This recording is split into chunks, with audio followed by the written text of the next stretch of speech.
As florestas tropicais são algumas das melhores ferramentas do mundo para o combate às mudanças climáticas e à perda de espécies selvagens. Elas armazenam enormes quantidades de carbono, abrigam milhares de plantas e animais e são o lar de povos indígenas que as preservam. Por isso, mais de 100 líderes mundiais comprometeram-se a eliminar o desmatamento até 2030, na recente Conferência das Nações Unidas sobre Mudanças Climáticas em Glasgow, na Escócia. Muitas organizações e comunidades estão trabalhando para restaurar florestas nativas, reclamando terras abandonadas ou improdutivas e conduzindo dispendiosos esforços de plantio de árvores. Esses esforços são projetados para incentivar o retorno de plantas e animais nativos e recuperar as funções ecológicas e os produtos que eram fornecidos por essas florestas. Mas, em muitos casos, as florestas podem recuperar-se naturalmente, com pouca ou nenhuma assistência humana. Somos ecologistas florestais e membros de uma rede de pesquisas colaborativa que estuda as florestas secundárias, aquelas que se recuperam naturalmente após uma área ser limpa e empregada para cultivo ou pastagem. Em um estudo recém-publicado na revista Science, o nosso grupo apresentou uma abordagem inédita de recuperação florestal que fornece informações sobre mais de 2,2 mil lotes de florestas em processo de renovação natural nas regiões tropicais do continente americano e do oeste da África. Nossas pesquisas indicam que as florestas tropicais recuperam-se com rapidez surpreendente. Elas podem crescer novamente em terras abandonadas e recuperar muitas das suas características originais, como saúde do solo, atributos de árvores e funcionamento do ecossistema em até 10 a 20 anos. Mas, para sustentar o planejamento e a recuperação efetiva da floresta, é importante compreender a rapidez com que se recuperam as diferentes funções e atributos florestais. A maioria das florestas atualmente existentes no mundo recuperou-se após distúrbios de origem natural e humana, incluindo incêndios, enchentes, extração de madeira e desmatamento para a agropecuária. Alguns exemplos são as florestas recuperadas na Europa durante os séculos XVIII e XIX e no leste dos Estados Unidos no início e em meados do século XX. Atualmente, o nordeste dos Estados Unidos possui maior cobertura florestal que 100 ou 200 anos atrás. Neste momento, nas regiões tropicais do mundo, existem florestas se recuperando em cerca de 8 milhões de quilômetros quadrados de terrenos antes utilizados para plantio e criação de animais. Cientistas e legisladores concordam que é fundamental proteger essas florestas em recuperação e evitar mais destruição e transformação de florestas antigas para a atividade agropecuária. As florestas tropicais são mais do que apenas um conjunto de árvores. Elas são redes complexas e dinâmicas de plantas, animais e micróbios. A recuperação florestal leva tempo e, muitas vezes, segue caminhos variáveis com resultados imprevisíveis. E os padrões de recuperação são diferentes entre as florestas tropicais secas e úmidas. Até aqui, essa área de pesquisa ativa concentrou estudos que examinaram de que forma as características específicas das florestas, como o número de espécies que elas contêm ou a biomassa de suas árvores, modificam-se ao longo do tempo e do espaço. Acreditamos que é importante compreender a recuperação florestal como um processo integrado, moldado pelas condições locais, de terreno e históricas. Em Porto Rico, florestas tropicais foram devastadas em meados do século XX, mas se recuperaram nos terrenos agrícolas abandonados.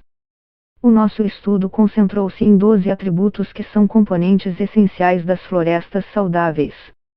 Entre eles, encontram-se, para determinar as taxas de recuperação a longo prazo, comparamos os atributos entre as florestas em crescimento em áreas agrícolas abandonadas em diferentes épocas. Também comparamos as florestas em recuperação com florestas antigas vizinhas.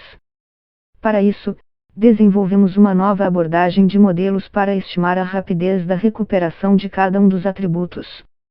Muitos desses atributos dependem uns dos outros. Por exemplo, se as árvores crescerem novamente com rapidez, elas podem produzir muitos resíduos de folhas, que irão restaurar os níveis de carbono orgânico no solo ao se decomporem.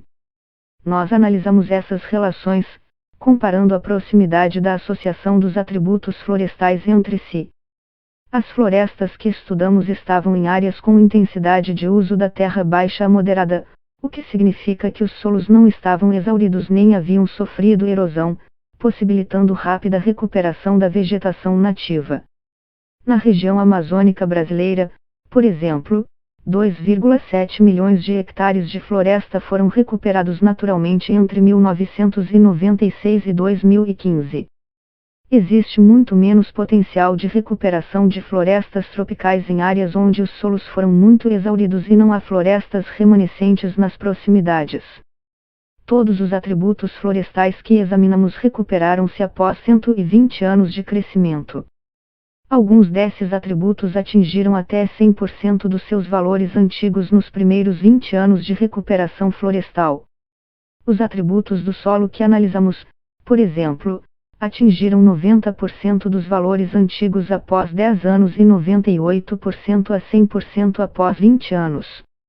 Isso significa que, após 20 anos de recuperação, os solos das florestas continham virtualmente a mesma quantidade de carbono orgânico e densidade aparente similar ao solo das florestas antigas.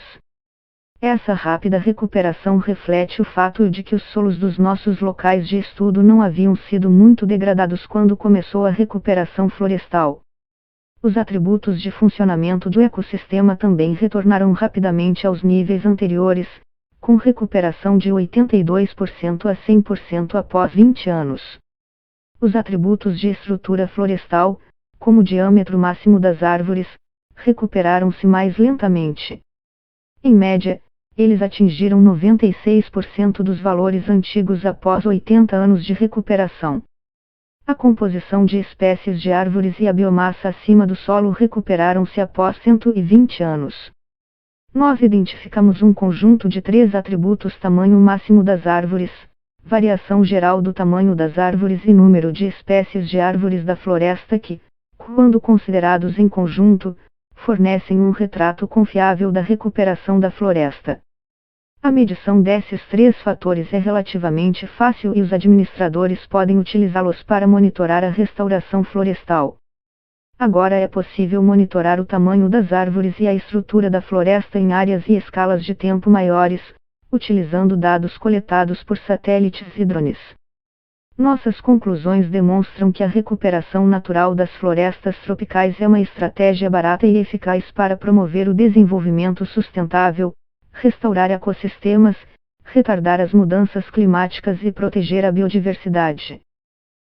Como as florestas que cresceram novamente em regiões onde a terra não foi muito prejudicada recuperam muitos dos seus atributos principais com mais rapidez, a recuperação florestal nem sempre exige o plantio de árvores. Na nossa opinião, diversos métodos apropriados de reflorestamento podem ser implementados, dependendo das condições da região e das necessidades dos habitantes locais.